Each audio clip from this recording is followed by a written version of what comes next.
Hi everyone, welcome to our webinar today. I hope you're all having a wonderful morning.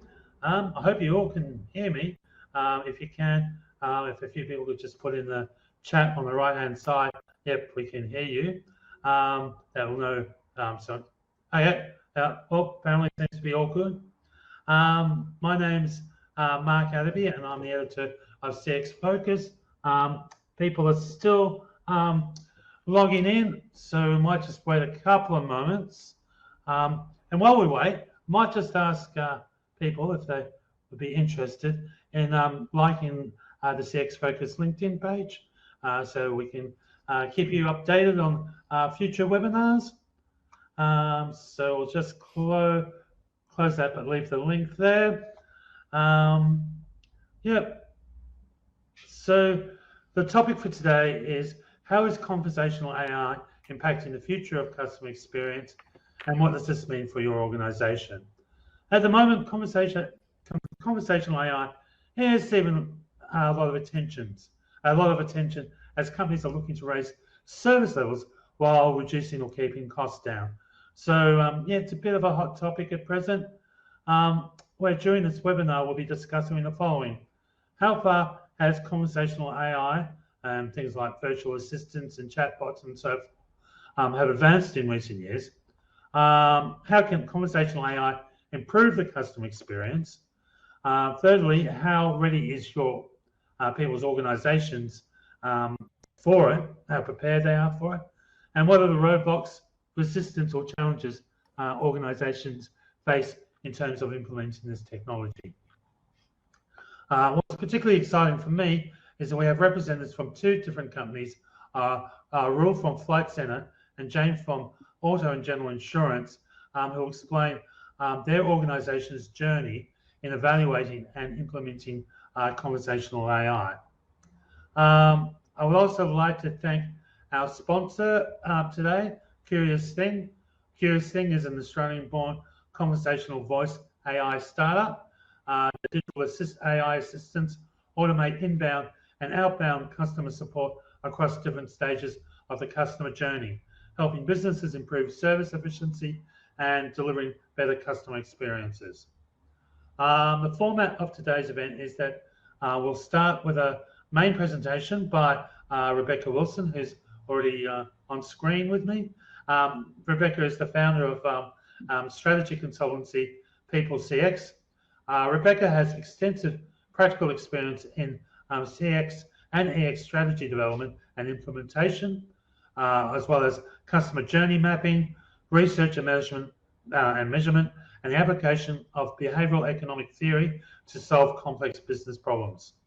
She's helped quite a number of leading brands navigate the links between marketing, IT, and customer insights through a human truth approach. I would like to thank Rebecca for her time today, and Rebecca's presentation will set the stage for the panel discussion following. And on the panel we have Roel Wijmans. He's the head of innovation at Flight Centre, and he's a passionate cognitive RPA enthusiast and digital transformation driver. He's a mentor and a people leader. Roel believes that RPA, AI, artificial intelligence, and machine learning have so much potential to change any business. We also have Rik Johnson, who's the head of solutions for Curious Thing. Rik has over 20 years of experience in contact centers. She specializes in harnessing digital solutions and AI to deliver excellent customer experiences and business outcomes. We also have Jayne Brock, is a conversation automation analyst at Auto and General. Jayne is a digital people leader with a passion for providing customers with smarter digital solutions as well as seamless self-service options. She believes that AI and conversation automation are the pathways of the future, empowering consumers to take control of their own journeys while providing smarter solutions for businesses. After the discussion, the panel will answer any questions you guys might have. So what we'll ask people to do is don't hold off until the end, But as soon as you have a question pop in your mind, if you could put it in the right-hand chat box, and we'll mark it and get to it either during the panel discussion or maybe at the end, but so we don't have a rush at the end, and make sure we can answer everyone's questions. We shouldn't be here any longer than an hour, and what I'll bring attention to is on the left-hand side we'll have a couple of feature actions people can do during the session to download a couple of ebooks, and also would like to draw people's attention to the polls that we have there on the right, if people could answer those, and we also have the handouts for the presentation available for download. So which concludes my introduction. So a digital or virtual round of applause to introduce Rebecca to the stage. Thank you, Rebecca. Thanks so much, Mark. And hi, everybody, again, more than just a wave this time. So as Mark said, I'm just going to lay some foundations to our conversation with our fabulous panel today.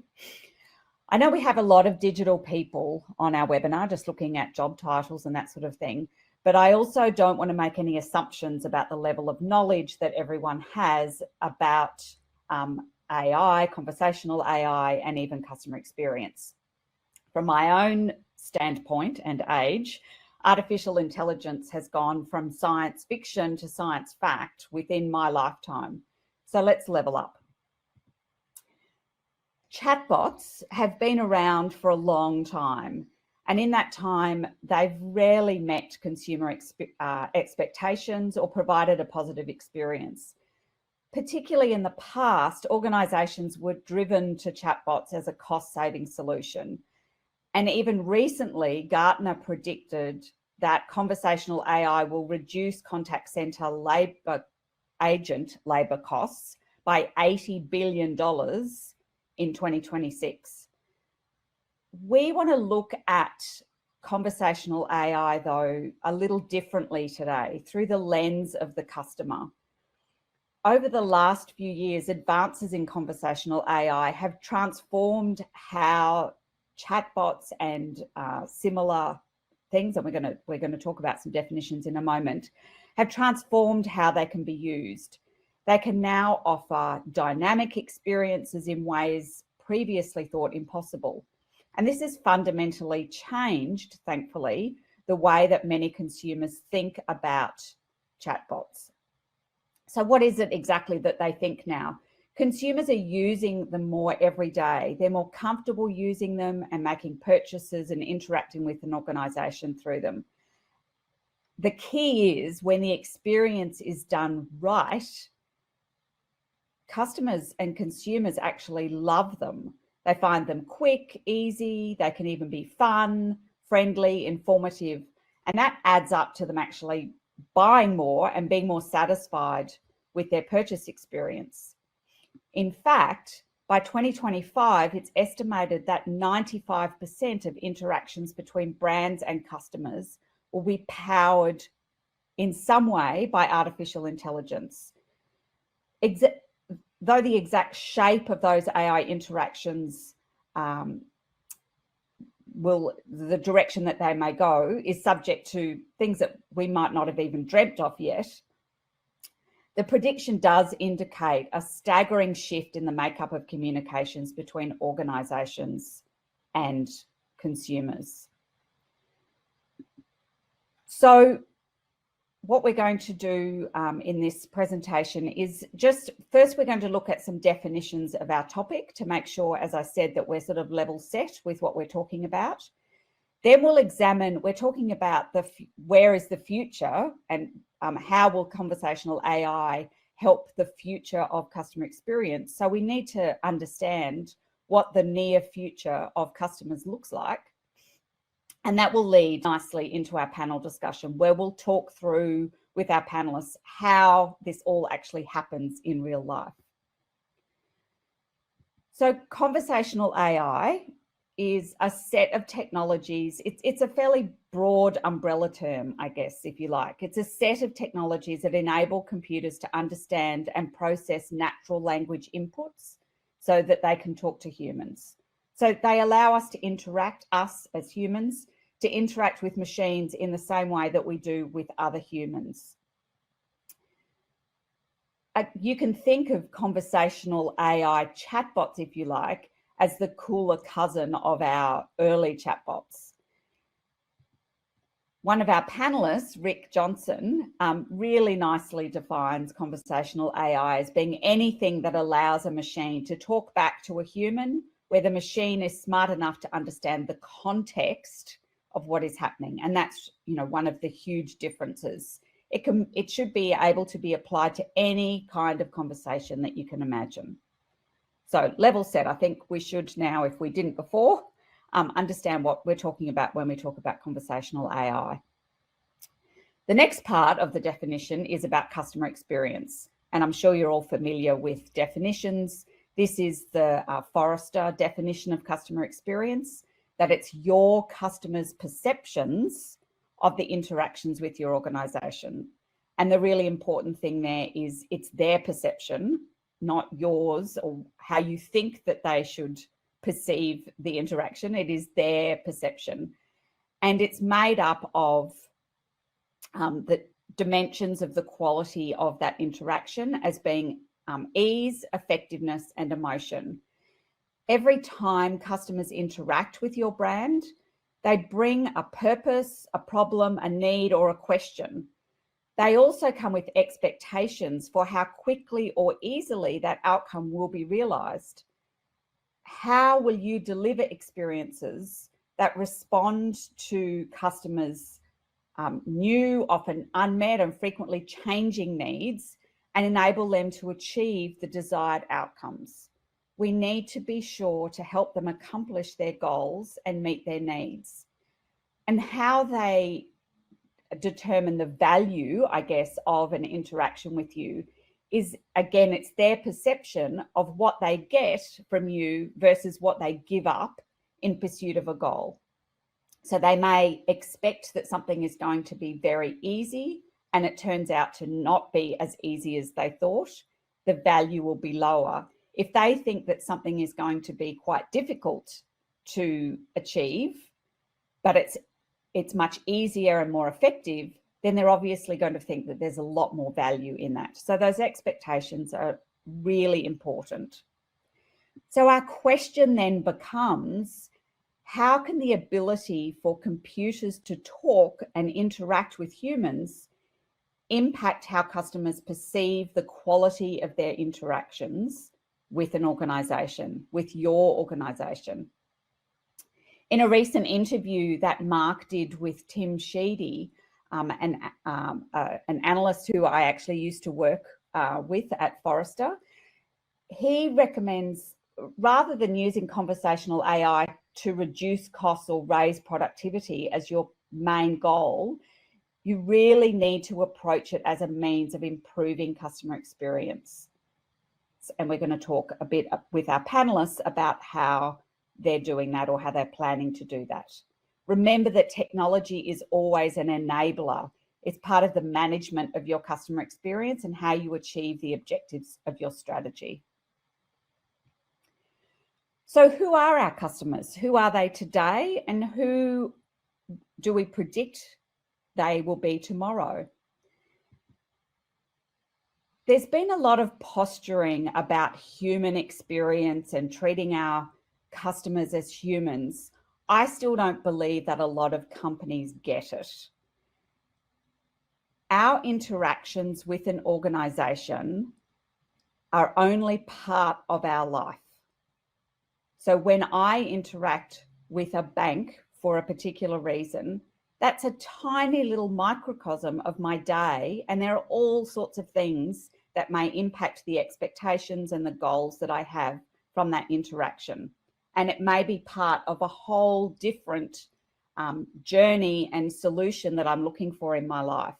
So we need to understand not just how our customers interact with us, but how we fit into their lives. We have different value drivers and emotional needs depending on the goal of a particular interaction. So a really simple way to explain this is I can go and buy a coffee from the coffee cart outside my office. In the morning, first thing in the morning, my goal for that particular purchase of the coffee is to do it as quickly as possible and get my first hit of caffeine so I can hit the ground running with my first meeting of the day. Later on in the morning, I go to the coffee cart for another coffee, but this time I go with a colleague, and it's actually part of a stand-up meeting, if you like, with my colleague. I have more time. I might even have a slightly different order for that coffee, but I have a different value driver and need from that interaction. So that's something that is really important to understand as humans. Both in B2B and B2C land, our lives are always on now, and almost all generations are digital first. We expect information gathering and interactions with a brand to happen on our terms, to be relevant to our needs and to be responsive to our situations. The modern buying journey and customer experience is much more self-guided and digital than ever before, as reported by Gartner earlier this year. So that extra demand for communication from today's always-on generation, we're moving to a world where customers expect, or we're already there, I think, to engage with brands at any time across multiple devices, channels, and touch points. And they expect those interactions to be in tune with our personal preferences and our schedules. One of the challenges we have is a bar set by a brand in another industry will soon become the standard for your industry. So according to recent Accenture research, 61% of leading companies say their customers' expectations are shaped by the most relevant, real-time, and dynamic experiences that they encounter across any industry. Next, we want to take matters into our own hands, so to the previous point, but we still want to know that the organisation that we're dealing with cares and that they will be there to take our hand as soon as we need it. We really need to make sure that people understand, our customers understand that at all times, but that we empower them to do things themselves as much as possible. One of the things about that is we know that we're paradoxical. We understand much more about ourselves possibly than at any other time in history. We know that we're unpredictable, and we think that's totally acceptable and that companies have to deal with that. This is just a quick excerpt from a slide from Cisco earlier this year from their report about a guide to conversational messaging. So the reshaping of customer experience expectations. We need consumer preferred channels. We need natural language conversations, not point and click. We need to be proactive. We need to be automated, not manual. And we need to be focusing on customer service and retention, not customer acquisition. It's a hard message to sell to some marketing departments, I know, but it's just becoming more and more important. And using conversational AI in that role of customer service and retention is something that we're seeing a lot more of. So the thing about the timing of this webinar being in fairly early November is that prediction reports have started coming out. So I've pulled some key themes from the Forrester predictions that recently came out, the Qualtrics Global Consumer Trends, which came out only last week, and a playbook from Accenture that was published a couple of months ago to just share with you the main themes that these research organisations are looking as being critical considerations for dealing with customers in 2023. So the first one is there's a major theme about trust and authenticity across all industries in Australia. So this is global, but there's research to back up that this is just as strong in Australia. This is juxtaposed, if you like, against the expectation that businesses are expected to align with our values and address the bigger problems in our lives and the world at large. And the reason that that's a juxtaposition is we want companies to be authentic. We see through greenwashing, for example, really quickly, but we also expect you to align to our values, but be authentic about it. Like we said, we're proudly paradoxical and organizations need to deal with that.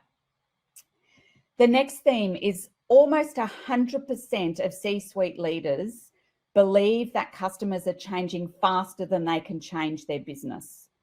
So up to the minute human understanding using multiple channels and modalities of research and insight gathering is more critical than it's ever been.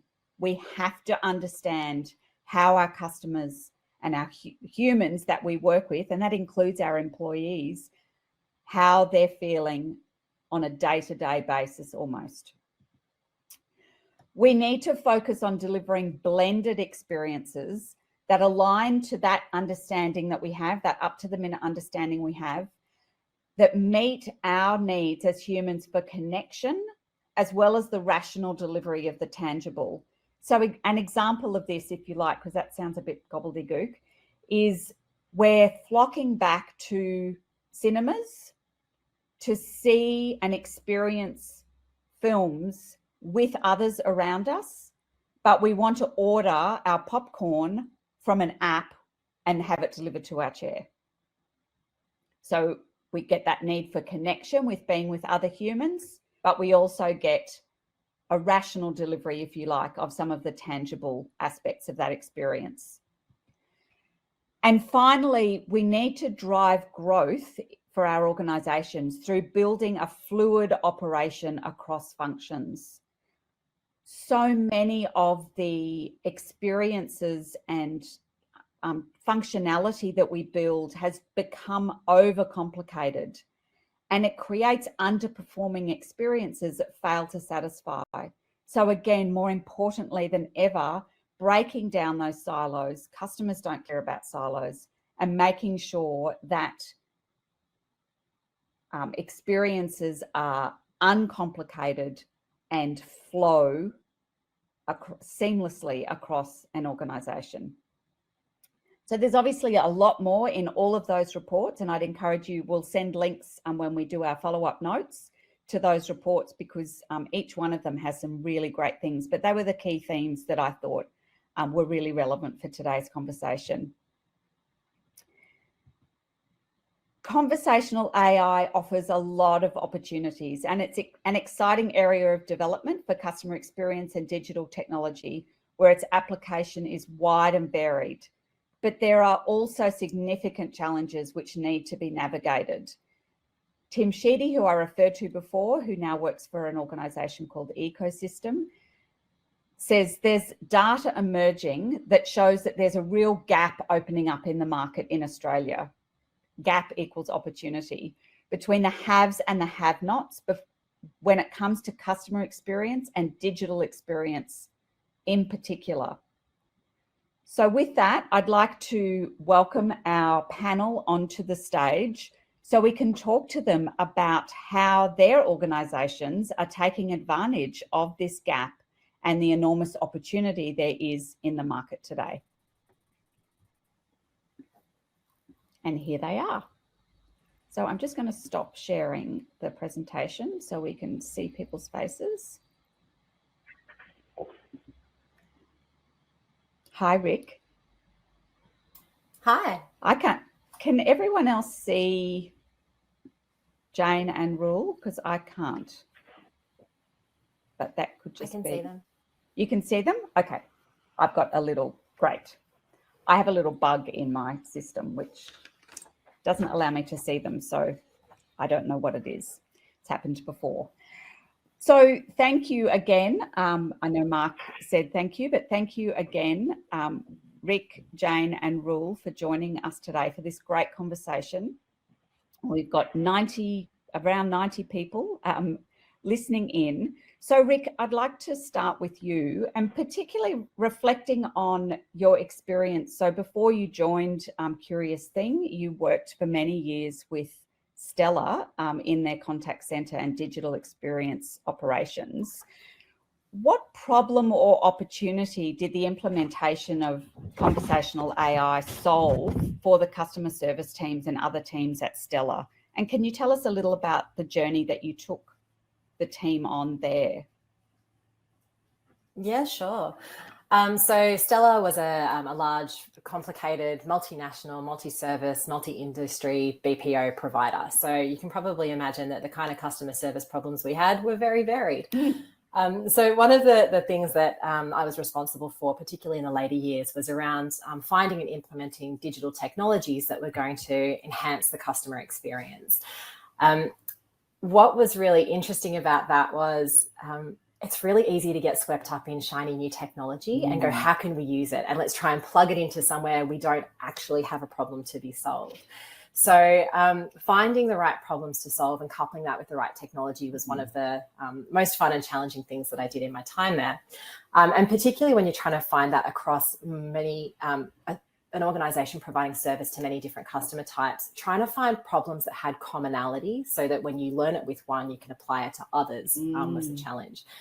Unsurprisingly, one of the most common problems, I think Mark mentioned it at the start, how do you provide great or better customer experience at a lower cost? So we're not just here about about cost saving, we're not just here about efficiency. It always has to be to the benefit of the customer. But interestingly, the way, probably the most common way that we were solving that, the most common problem was a capacity problem. And Roel, I'm going to get into your space here because we had a lot of customers in the travel and tourism industry. So airlines, cruise ships, those sorts of things.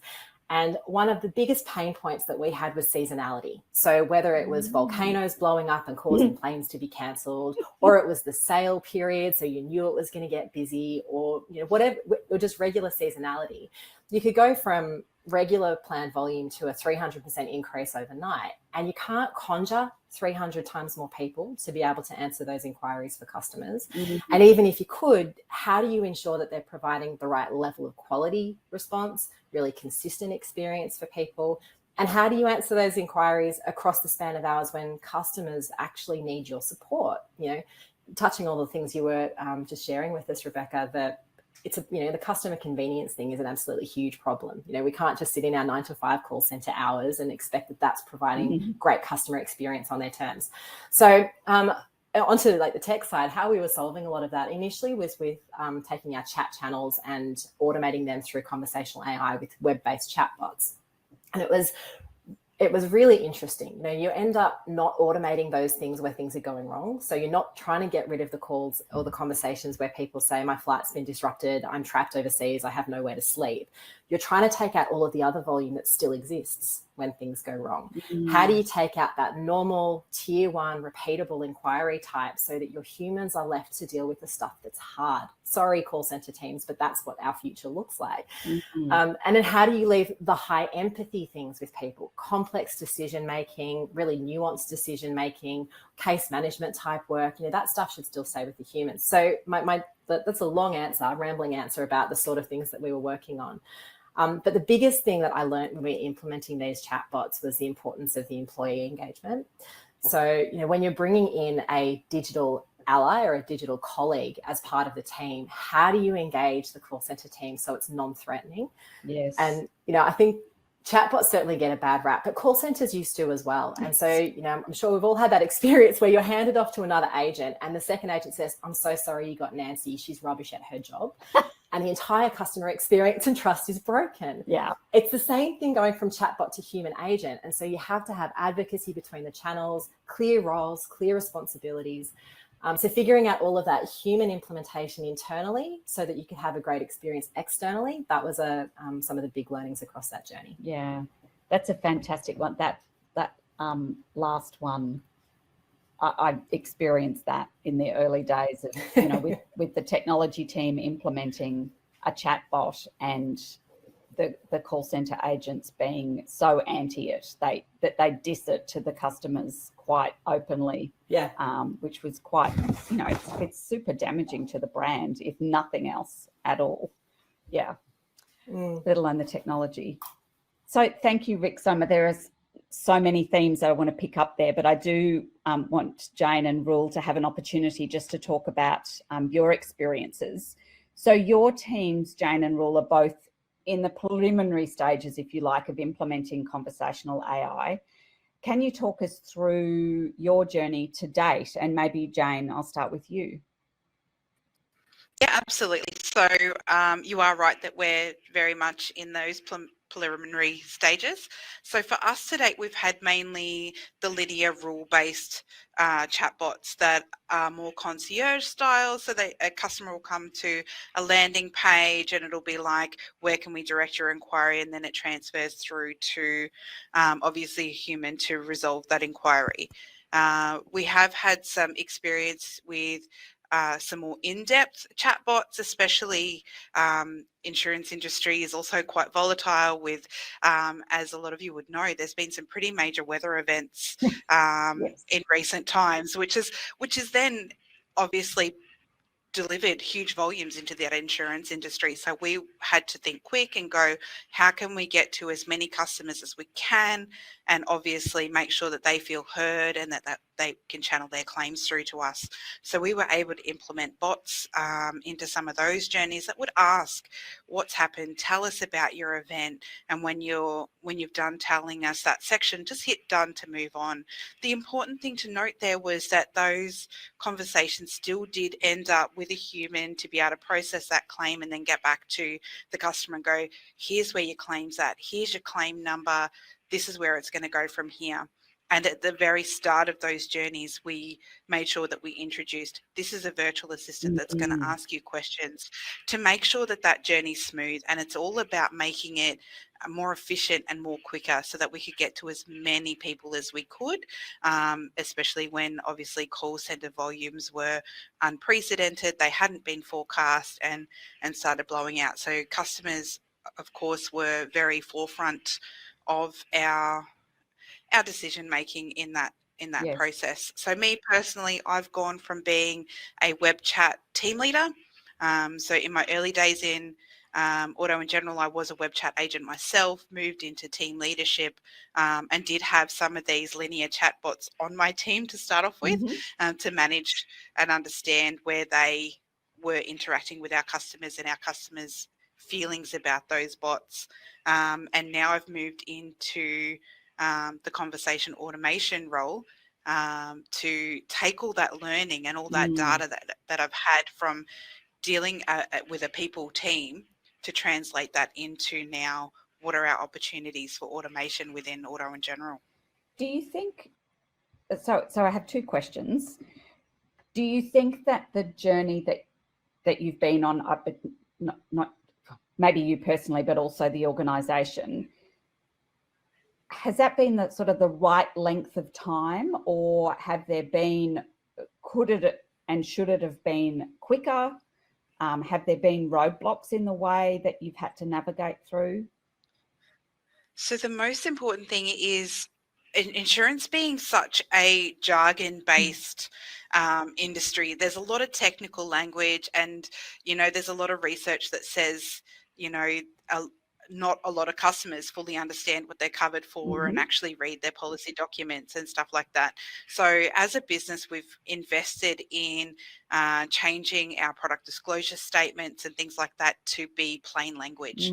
So for us, if we had have moved to automation sooner, there was a high risk of it being too technical and not customer friendly enough. We're moving moving now, it's probably the ideal time for us that we've put all that effort into making sure that we've got plain language documents for our customers. We've put a lot of effort into making sure that things are friendly, and having had human web chat agents for a good couple of years, we've been able to glean those experiences and understand the language that our customers are talking to us at.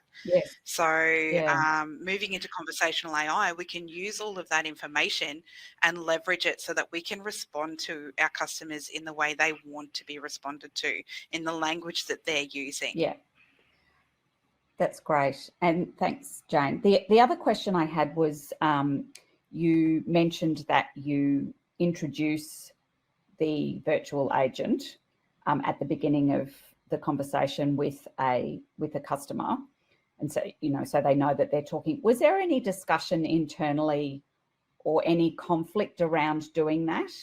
Were there people who said, no, we don't want them to think that they're talking to a bot. We want them to think they're talking to a human? Or was it just everyone agreed, no, we should definitely let them know? We did like the idea of introducing it as a virtual assistant, and that way we also had the built-in fallback. So if customers typed something like human, help, agent, they can be transferred straight through, so they can choose their journey with us. And that transparency is really, really important for us in dealing with our people. So yeah, there wasn't really any resistance to bringing it out as a virtual assistant. Okay, great. Sorry, Alistair's just, Tim has asked a question I'm going to come back to, but Alistair's just asked a question that I'll throw to you, Jayne, and then we'll go to Roel. Does your bot have a persona? Does it have a name? So in the beginning, our first one we did call BD, which was short for Budget Direct, which is one of our main brands at Auto & General. We did, as a team, to champion it and introduce it, we did build big cardboard like robot costumes and celebrated it around the office and that sort of thing. Like all good call centre businesses.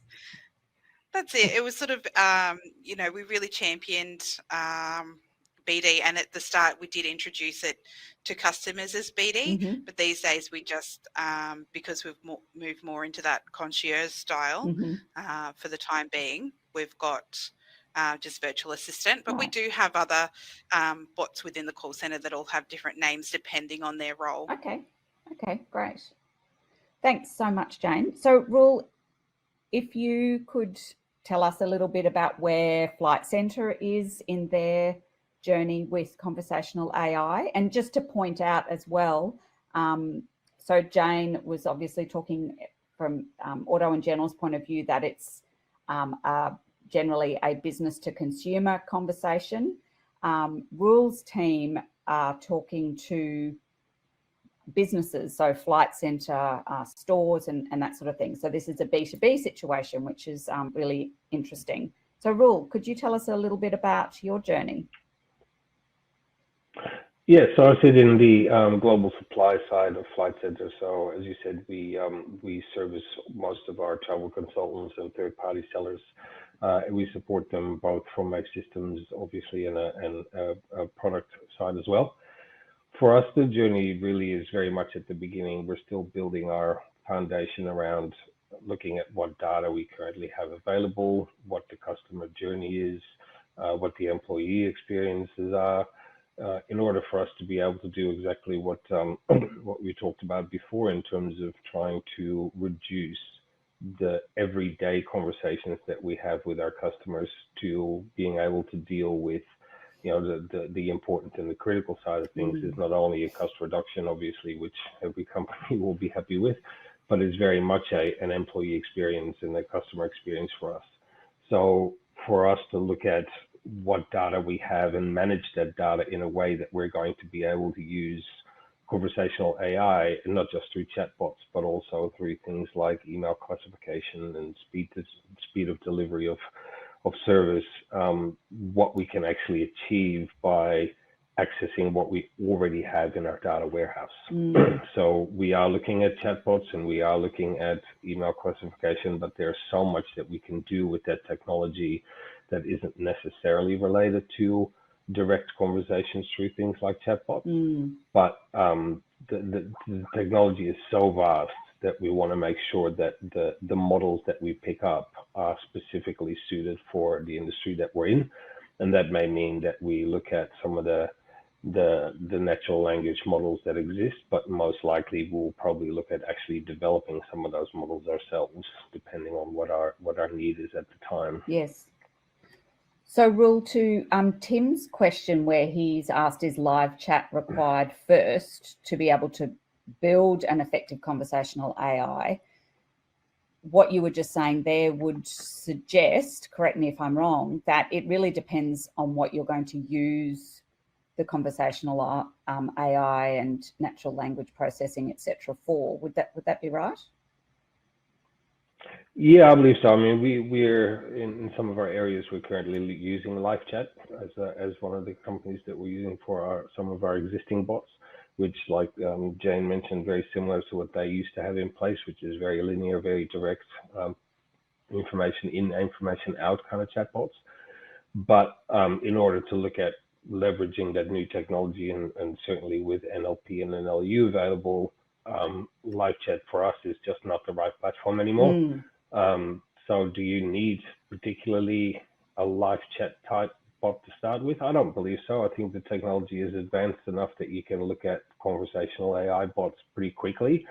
Obviously, the key thing there is that there's always a lot of training involved. So before you actually roll that out, you have to make sure that training is done, and you can prove that customer journey is exactly what you need it to be. Yes.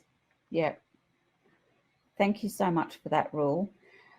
Rik, could I come back to you? And there have been a couple of questions about forcing.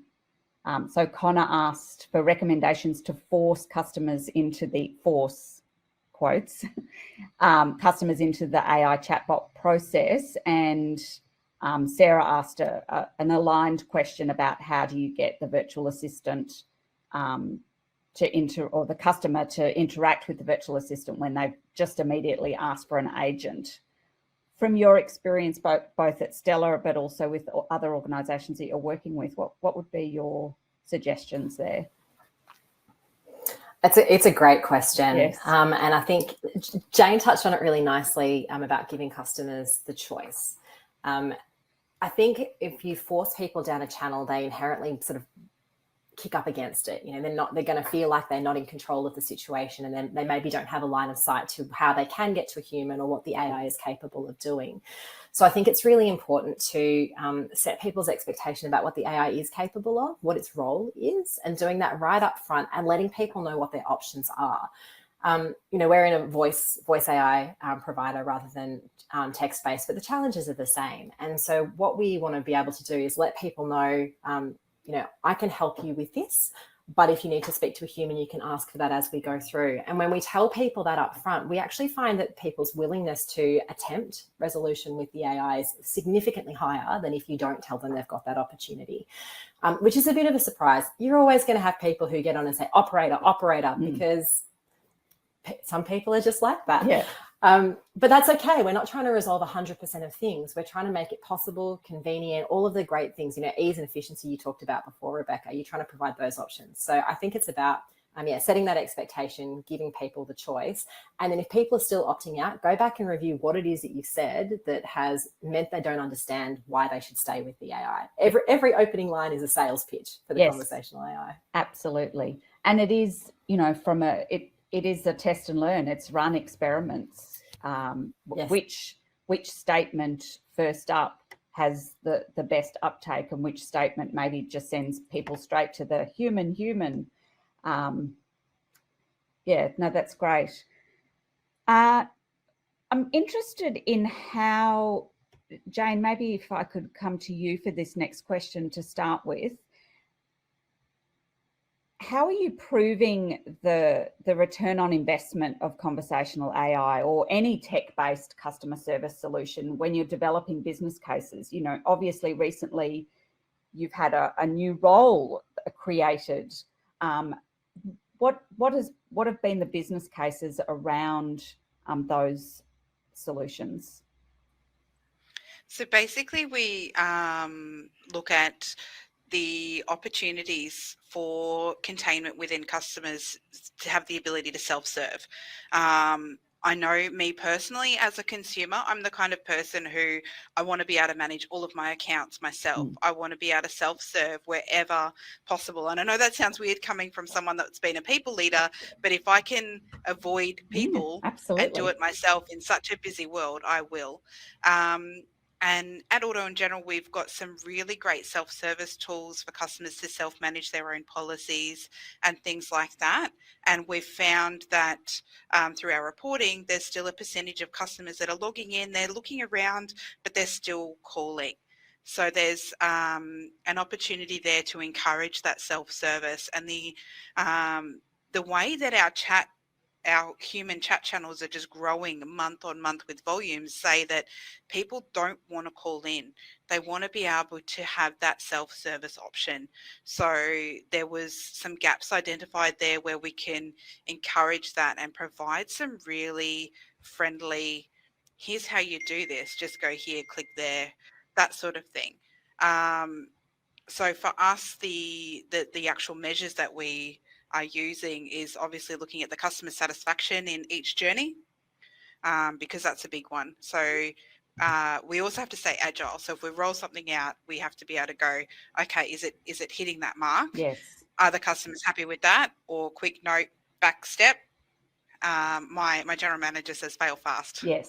So, Absolutely. and then, obviously, be agile enough to be able to change that structure. So yeah, how we measure it is obviously our customer satisfaction and our containment. So for anything that we introduce that's technology based, how many customers are we able to contain in that particular channel without the need for them to go to various other channels? Yeah. So it's that two-part. Yeah, thank you. That's a great measure.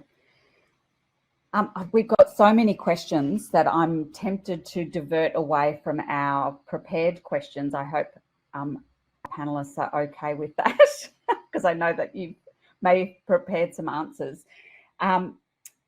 Roel, I think this speaks a bit to what you have or are looking at doing and planning. Alistair's question about, does anyone use speech rec and AI to provide agents with knowledge articles, insights, processes in real time during a call? Yeah, that's an opportunity actually that I was just having a meeting about yesterday with one of our support centers, where everything they do currently is manual, and we deal mostly with the consultants, the sales consultants in those areas. But one of the topics that keeps coming up is things like demographic selling, knowledge articles. Obviously, with travel being so fluid at the moment in terms of requirements for every different country, how do we keep on top of that, and how do we allow consultants to have access to that information as quick as possible, so we're not having customers on the phone for 5 minutes while they're trying to find out whether this country still requires COVID tests or whatever. So certainly when we're looking at speech recognition and those type of things, we're looking at attended type robots that potentially become virtual assistants on every consultant's desktop that have access to the entire data lake through high-powered automation bots, obviously, that can retrieve that information very quickly and basically just pop up a dialogue with several different levels of answers and even links to particular knowledge articles. How amazing. Oh my goodness. I think back to my early days in contact centers and having books that you had to look through. That's how old I am. I mean, these are all concepts, right? Yes. For us, this is the stuff that for us it is so important that we start looking at what we currently have in our data lake, and that is in a huge amount of data. Yes. But if that data isn't managed, those things simply don't work. Yes. You can recognize whatever speech you want, but if you have nothing to answer with, then That's right. It's kind of pointless. So it's such a humongous task to look at how do you implement something like this, where you first need to structure all your data, but how long do you wait until you have that done before you start pulling in some of the smarts to actually start increasing this customer experience and speed to serve? Yeah. Rik, can I jump to you there? How long, like how much of this preliminary work do you have to do before implementing, starting the journey of implementation? Because you could plan forever and the technology will have moved on by then. What is ideal? How soon could people jump in? It's a great and unanswerable question. Okay, sorry about that. No, but I'll give it a crack, right? So from historically, I was looking after RPA projects and web-based chatbot projects and all of those sorts of, technology implementations. And What we used to do is we would define the problem, and then we would have to go through this really robust analysis to say, is it ready to be automated? Don't automate something that's broken. So, you know, how do we understand where everything's going to go and what all of the fallout points are going to be? And do we have all of the connections? And, you'd spend 3 months, 6 months scoping some of these projects out before they'd go live. I'm sure it's got faster now. Roel, I'm sure you'll tell me that it's no longer takes that long to get these things stood up. But what we're finding now, particularly with a voice AI perspective, is it's so much faster to introduce something now, to solve the pain point now, knowing that it's just like a human agent. You can train it to improve over time. So you can reskill it or upskill it, or you can make it redundant if you have to when you solve the problem. But bringing these voice bots in is like, it's a 2-3 week process to figure out what you need to solve to start getting some relief from your pain points, whether it's, volume or capacity, which creates the space for your team to look upstream and say, how do we fix it at root cause? So back to that point you were talking about, I think it was maybe the Cisco presentation, how do we get to the proactive solving these things? Half the time we know that customers want to talk to us. We could see it in the system, but it's really hard to get in front of that need or to automate the process upstream. Yes. So, voice AI to bring it in quickly and to be able to solve that, to create space to solve it more holistically. It's weeks instead of months. Right. Wow. That's huge. I mean, in some of these, even if you look at text analytics in market research, and in customer feedback platforms, that used to be months, if not 18 months to train before you turned it on. But it's the technology is just moving so fast.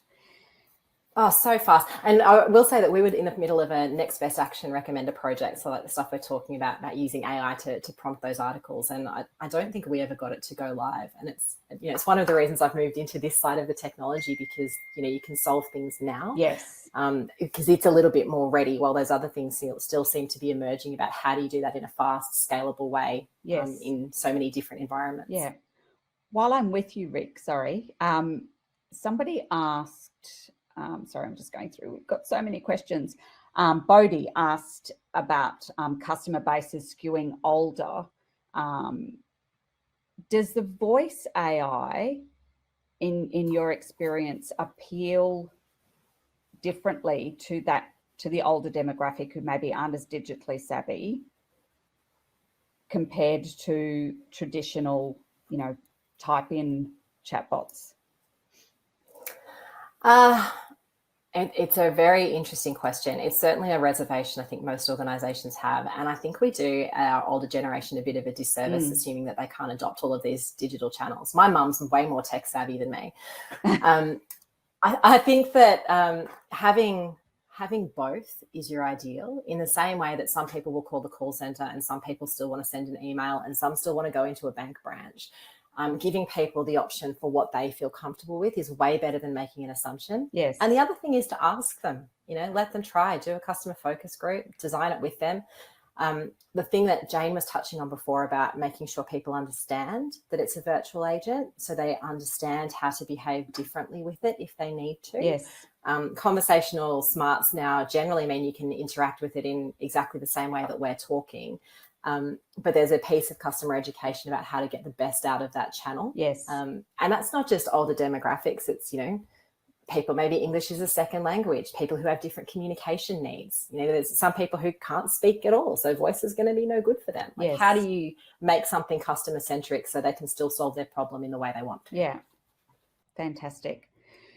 So luckily you have multilingual bots now, so you can do that in all languages that you like. But exactly. I think it's so important to not force people to use a particular media because you're investing in it. I think it's super important to make sure that your customer experience is always going to come first. And if that means that you have to talk to your customers, you're going to have to talk to them. Yes. Yeah, absolutely. And I think more and more organizations are sort of coming around to that. Not necessarily just from a technology point of view, but, Telstra bringing all of their call centres back into Australia and stopping outsourcing. I think organisations are finally understanding that customers rule, basically. So I'm really conscious of the time, and I know we've probably got some questions that we haven't answered, and this has been fantastic, how many questions we've had here. But I did want to wrap up with our final question. So Jayne, maybe I could go to you first. From everything that we've talked about today and from all of your experience, what would be the most crucial advice that you would offer somebody who's perhaps just starting out on the conversational AI journey and wondering sort of where to go next? So I think the biggest advice I could give would be make sure that the customers are the forefront of your mind, as well as that employee experience. Customers want to know that the journey that they're on, and you'll find if you're upfront with them and say, this is what I can do for you, they're on that journey. Yes. And if that doesn't match up with their intents, it's like you said with the coffee earlier. If this chatbot's going to give you that quick coffee so you can get in and out, customers are going to be like, perfect, that's what I need in that moment. And if they want to hang around and have a bit of a longer chat, then they know, okay, I'm going to go over here because this is going to fill that need. So it's being upfront with your people straight up and go, this is what I can do for you. Even in my days as a team leader, that was one of my favorite sentences that I would say to my staff is say, the first thing you need to say to your customers is, what I can do for you is this. So that way, straight up, you're upfront with them. The customer knows what to expect. They know that what they're in for, and they can go, yeah, I'm along for this ride. And that just increases satisfaction so much. Yes. Yeah. That's absolutely. So yeah, know the journey. That's my recommendation. Fantastic. Thank you, Jayne. Roel, what would be the most crucial advice that you would offer somebody? Get your foundation and your data right and your processes right before you implement anything. I think most of us will have already gone through that at least once in our careers. Mm-hmm. But if you don't know the journey map, if you don't know your process maps, then all the data in the world and all the technology in the world is going to make no difference. Yeah. So get your foundation right, get your processes right, and then work on your data, and then you've got a whole world opening up for you. Yes.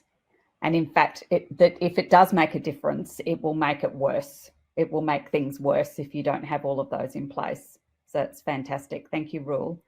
And finally, Rik, what would be your most crucial piece of advice? Can I cheekily have two? Why not? Thanks.